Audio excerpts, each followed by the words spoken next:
So next, first we will describe the working of a drum brake, just the mechanism of operation of a drum brake. You can take down a sketch. Again, I'm telling you, any module you take, a sketch is one of the important thing. You have to practice at least 10 to 15 sketches per module. Then the subject becomes dead easy. If you don't practice, if you just go through, you cannot draw it. At least 2-3 times you have to draw and practice.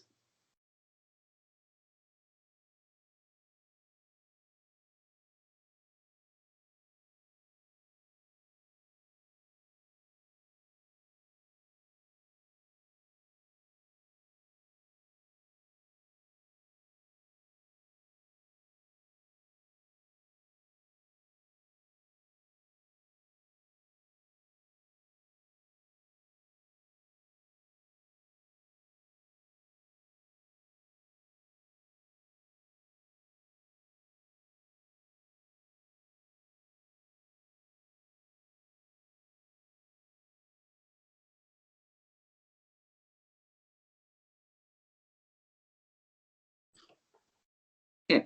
This is the most commonly used mechanism, a drum brake. In almost all the low-end cars, you can find this mechanism. So you can see a set of anchors and adjuster here. So this is the main operating mechanism. Okay, this is called as brake shoe. These are the brake shoes, the white color structure, and this is the brake liner, or we can call it as brake pad. Okay, and this is the brake plate. Okay, so this region is the brake plate. There will be a retractor spring, okay, to bring back the brake into original position. Okay, so when you apply the brake, a force will be applied here so that this anchor will try to move down. Okay, this anchor will try to move down like this so that the these two shoes move away from each other. Okay, so you can see the force applied whenever the brake is applied here. These anchors will be moving down. Okay, so that the force will be applied in this direction. So these two, whatever brake shoes you can see, they move away from each other and they don't contact the brake drum. So this is the drum region. They don't directly contact the brake drum. Okay, there will be a liner in between. If you ask why, okay, after frequent braking, if the brake shoe and the brake drum come in contact, because of friction, the layer gets worn out. Then every now and then, either you have to change the drum or the shoe. The issue becomes very much complicated. So in between a rubber based material or a metal based material, okay, there will be a liner. Okay, over a period of time, this brake liner gets worn out. Usually it will be made of metals in the recent past. Okay, so this will be worn out. Only this liner can be removed and it can be replaced. So whenever you press the pedal, there will be some mechanical linkages which will increase the magnitude of the pressure. Just a small press on the pedal, because of that link, the magnitude of the pressure will be increased. So this anchor will be, this adjuster will be pushed to the top so that these two anchors, whatever you can see, they will move downwards so that these two drums, whatever you can see, they move away from each other. So they offer friction to the wheels. So this brake drum, whatever is there, so this will be attached directly to the wheel rim. Okay. So whenever this brake drum movement is opposed, obviously the wheel also slows down. So this is the mechanism of operation of a drum brake. Okay, it's a simple mechanical based operation. The same thing. Next topic is brake shoe arrangements. Okay, we were just discussing about the shoe. Okay, so this is the liner and this is the shoe. These two are called as the brake shoes. Okay, as I told you, this brake shoe and the brake drum will not directly come in contact. In between, there will be a liner. Only this liner will wear and tear. So frequently, you can change it to maintain the efficiency of the braking system. So the drum brakes essentially consist of brake shoes. Arrangement of brake shoes are very important.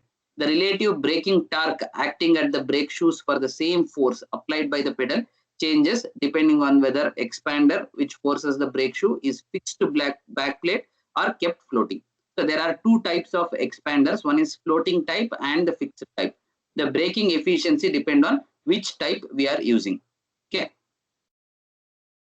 Next, coming to disc brake. So far we have discussed the mechanism of drum brake. Now we will discuss the mechanism of the disc brakes, how a disc brake works. See, if you have any two-wheeler, if you just go through any two-wheeler like Pulsar or TVS Apache, you can see the disc brake mechanism clearly. So this mechanism, whatever is there, in the front wheels usually disc will be there, rear wheels usually drum will be there. Okay, so combination. So in the front wheel, you can just clearly see this disc brake mechanism. Just take down the sketch, I'll explain.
Okay, I think it is done. Yeah, sir. Yes, sir. See, this shows a mechanism of disc brake. Okay, so here A is a piston, B is a friction pad. So this B is a friction pad, A is a piston. Okay, so whatever drum brake we saw, there was a liner on either side. The liners are replaced by this friction pads. So every now and then, whenever there is wear and tear, this friction pads can be replaced here. The brake drum, whatever we saw, that is replaced by a revolving disc. You can see the disc here.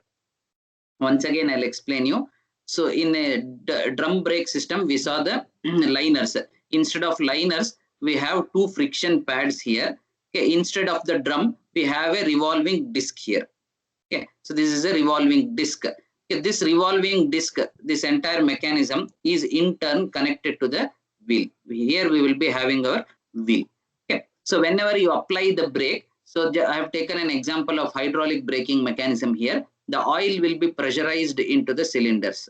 Okay, so the oil will flow from this direction. When you apply the brake, immediately the pistons A and B will be moved forward.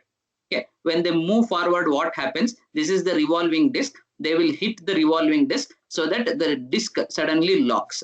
When the disc suddenly locks, the disc shaft, revolving shaft, is connected to the wheel. That is why the wheel also suddenly locks.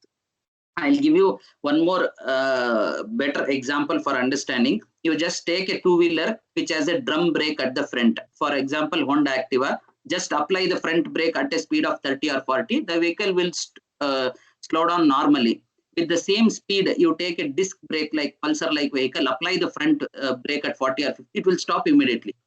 Okay, why it will stop immediately? Once this both the pads hits the revolving wheel, this wheel will be locked immediately. It cannot move even an inch. So at high speed, suddenly if you apply the brake, what happens? You will topple towards the front direction. Okay, So this brakes are much more, disc brakes are effective. This is the mechanism of operation. There will be 2 cylinders depending on the type of vehicle. Okay, in certain vehicles, one end will be fixed here. There will be no piston here. So this caliper will be fixed at this location.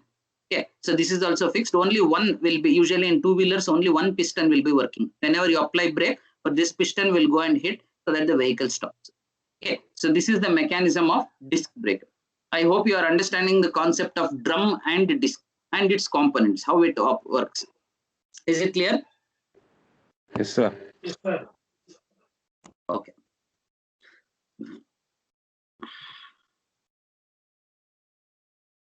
So same thing is explained here. So there are important types of disc brakes. First one is swinging caliper disc brake. Just take down the sketch. I'll explain you. See, as I told you, in this, just 1 second, you can note that only one piston and cylinder is there. Only one piston and cylinder is there. The second piston cylinder is not there. In the second end only there is a friction pad which is fixed. So this is the disc, a revolving disc through to which the wheel will be attached. So whenever you apply the brake, suddenly here high pressure fluid enters. It will push this friction pad so that the wheel gets locked. How it gets locked? On the other end there is already a support. Just if it is pushed, the wheel gets locked. Okay. So this is called a swinging caliper disc brake. Why it is called a swinging caliper means this caliper, whatever you see, this is a caliper, the outer hub, it is not fixed. Whenever you move this forward, this moves in the reverse direction. The mechanism is such that whenever you apply the brake, the fluid will be pumped here. Meanwhile, this caliper will move in the backward direction so that this friction pad will come forward. This piston will also come forward and it will jam the disc so that brake will be applied. Why the name swinging caliper is given? Why? Because the caliper is not fixed here. Whenever you apply brake, it moves in the opposite direction. Okay, it will swing in the opposite direction. Hence, it is called a swinging